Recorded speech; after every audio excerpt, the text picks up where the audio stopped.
Good morning friends and welcome back to my channel Olympic study. कैसे हैं आप सभी लोग। दोस्तों ये तीसरा वीडियो है क्विक रिवीजन सीरीज के अंतर्गत। ये हमारा थर्ड वीडियो है, थर्ड पार्ट है और इसके पहले हमने 2 पार्ट कवर कर लिया है।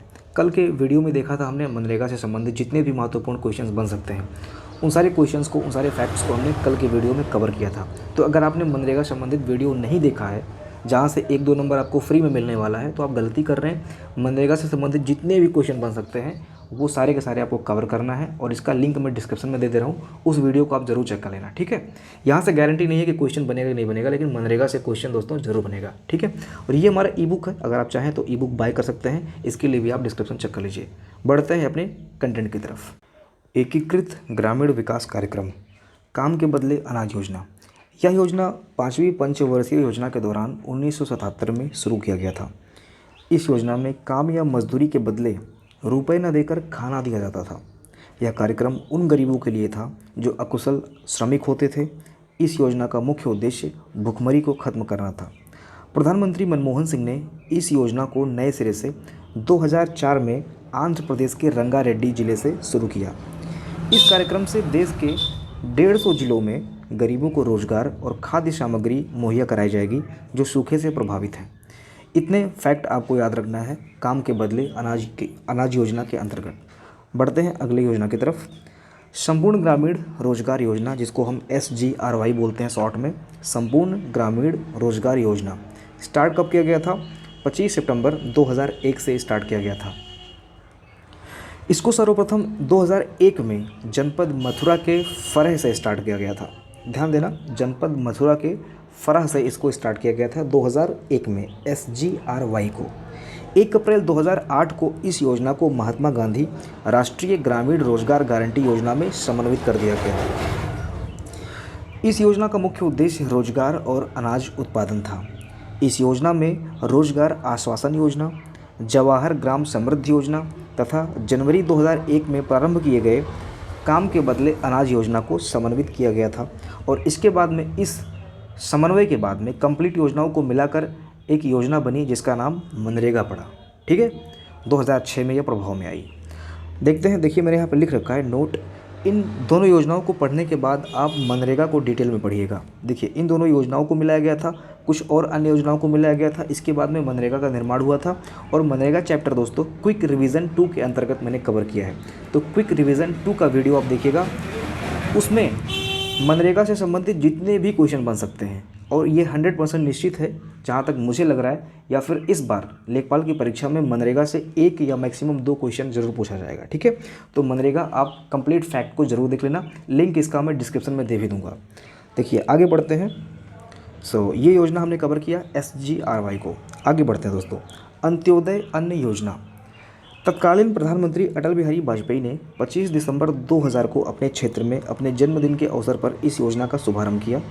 अंत्योदय अन्न योजना केंद्रीय उपभोक्ता मामला एवं खाद्य एवं सार्वजनिक वितरण प्रणाली के अंतर्गत निर्धनों को खाद्य सुरक्षा उपलब्ध कराने के उद्देश्य से है। 1 करोड़ निर्धन परिवारों को 35 किलोग्राम राशन वितरित किया जाएगा। 20 किलोग्राम गेहूँ 2 रुपये प्रति केजी के हिसाब से और 15 किलोग्राम चावल 3 रुपये प्रति केजी के हिसाब से दिया जाएगा। ध्यान देना, क्वांटिटी ध्यान देना, 35 किलो है जिसमें 20 किलो गेहूँ और 15 किलो चाउर, ठीक है, ये दिया जाएगा। मैंने गेहूँ और चाउर बोला है, ध्यान दीजिएगा। आगे बढ़ते हैं। अन्नपूर्णा योजना, जिसको हम मार्च 1999 में स्टार्ट किए थे। कहीं कहीं पर 2 अक्टूबर 2020 का डेटा लिख रखा है, तो परीक्षा में ऑप्शन देख लेना, जैसा होगा मार्क करना। 25 वर्ष से ऊपर गरीब वृद्धजन को पेंशन दिया जाएगा। देखिए यहाँ पे गड़बड़ी बच्चों से होती है इस योजना में। अन्नपूर्णा नाम है, ध्यान दीजिएगा, नाम है अन्नपूर्णा, लेकिन फोकस किया गया है पेंशन पे। 65 वर्ष से ऊपर जितने भी वृद्धजन हैं उनको पेंशन दिया जाएगा। यहाँ पे अनाज भी दिया जा रहा है, इस चीज़ का भी ध्यान रखना, लेकिन पेंशन भी ऑप्शन में दे सकता है। यह योजना राष्ट्रीय वृद्धावस्था पेंशन योजना में समाहित किया गया है। 65 वर्ष से ऊपर की आयु के वृद्धजनों को 10 किलोग्राम अनाज प्रतिमाह दिया जाएगा, ठीक है। 10 किलोग्राम अनाज प्रतिमाह प्लस इसका जो पेंशन होगा वो सारी चीज़ें 65 वर्ष से ऊपर वाले व्यक्ति को दी जाएंगी।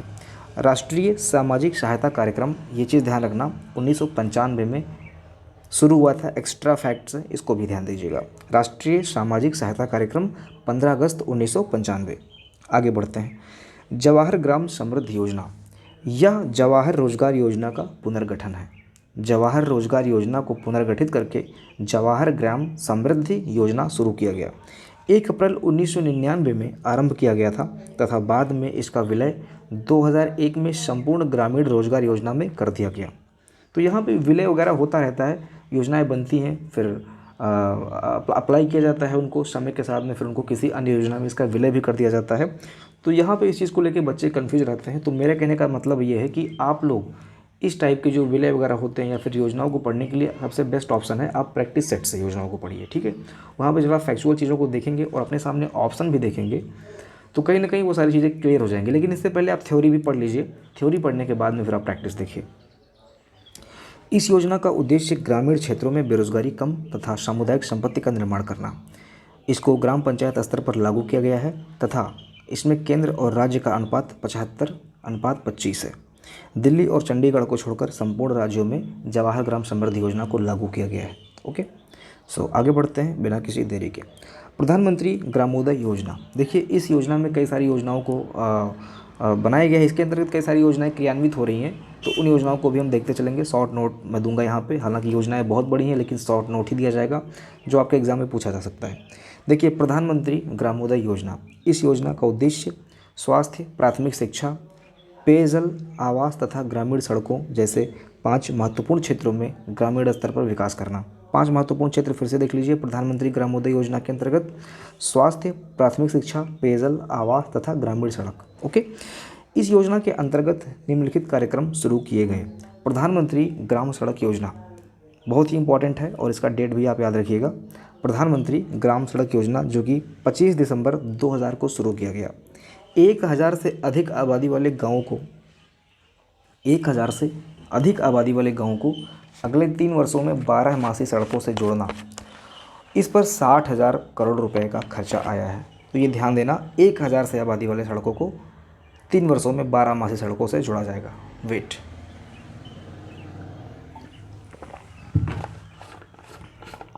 ओके। इंदिरा आवास योजना 1985-86 में शुरू किया गया था। डिटेल में पढ़ना कोई ज़रूरी नहीं है, आप बस इतना समझिए कि इस योजना का मुख्य उद्देश्य अनुसूचित जाति, जनजाति तथा मुक्त बंधुआ को आवास उपलब्ध कराना है। बाद में इसको फिर किसी अन्य योजना में मिला दिया गया होगा, जो कि आई थिंक प्रधानमंत्री आवास योजना ही है, इसमें इसको मिला दिया गया था बाद में, ठीक है। आगे बढ़ते हैं। देखिए समग्र आवास योजना 1999-2000 में शुरू किया गया था। इसका उद्देश्य आवास, स्वच्छता एवं जलापूर्ति के लिए उपाय सुनिश्चित करना। ओके, अगली योजना है दोस्तों रोजगार आश्वासन योजना। ये अलग है, इससे अलग है, ठीक है। प्रधानमंत्री ग्रामोदय योजना के अंतर्गत ये तीनों योजनाएं थीं, अब ये अलग है। रोजगार आश्वासन योजना 2 अक्टूबर 1993 से प्रारंभ किया गया। इस योजना का मुख्य उद्देश्य प्रत्येक परिवार से अधिकतम 2 युवाओं को 100 दिन का लाभप्रद रोजगार उपलब्ध कराना है।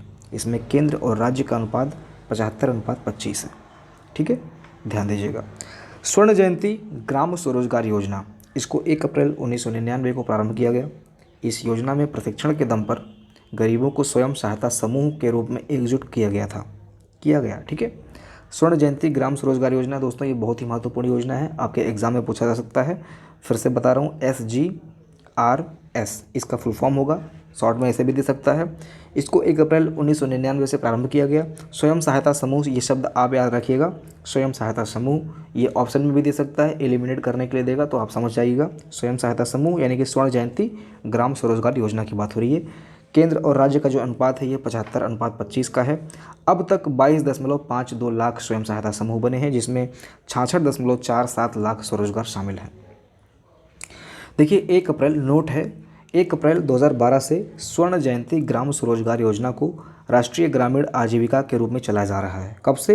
2012 से राष्ट्रीय ग्रामीण आजीविका के मिशन के रूप में चलाया जा रहा है। बाद में इसका नाम दीनदयाल उपाध्याय राष्ट्रीय ग्रामीण आजीविका मिशन कर दिया गया और 1 अप्रैल 2016 से इसका नाम प्रधानमंत्री आवास योजना ग्रामीण कर दिया है और इसके अंतर्गत शहरी भी आता है, ठीक है। तो प्रधानमंत्री आवास योजना ग्रामीण इसका नाम किया गया है। तो ये तीनों नाम आप याद रखिएगा। राष्ट्रीय ग्रामीण आजीविका मिशन पहले नाम पड़ा, फिर इसके बाद में दीनदयाल उपाध्याय राष्ट्रीय ग्रामीण आजीविका मिशन नाम पड़ा, फिर प्रधानमंत्री आवास योजना ग्रामीण इसका नाम पड़ा। आगे बढ़ते हैं। अब इस योजना के अंतर्गत पूर्व में चल रही योजनाओं को विलय किया गया है। जो योजनाएं इस प्रकार हैं, देखिए ये योजनाएं हैं, छोटी मोटी योजनाएं हैं, इनको शामिल करके यही फाइनली प्रधानमंत्री आवास योजना ग्रामीण कर दिया गया है। देखिए समन्वित ग्रामीण विकास कार्यक्रम ये भी शामिल किया है। स्वरोजगार के लिए ग्रामीण युवाओं का प्रशिक्षण कार्यक्रम, ट्राइसम जिसको हम शॉर्ट में बोलते हैं, इसको डिटेल में मैंने शायद केंद्र सरकार की योजनाओं में कवर किया है। ठीक है, तो स्वरोजगार के लिए ग्रामीण युवाओं का प्रशिक्षण कार्यक्रम ट्राइसम। तीसरा है ग्रामीण क्षेत्रों में महिला एवं बाल विकास कार्यक्रम, इसको भी इसमें शामिल किया गया है।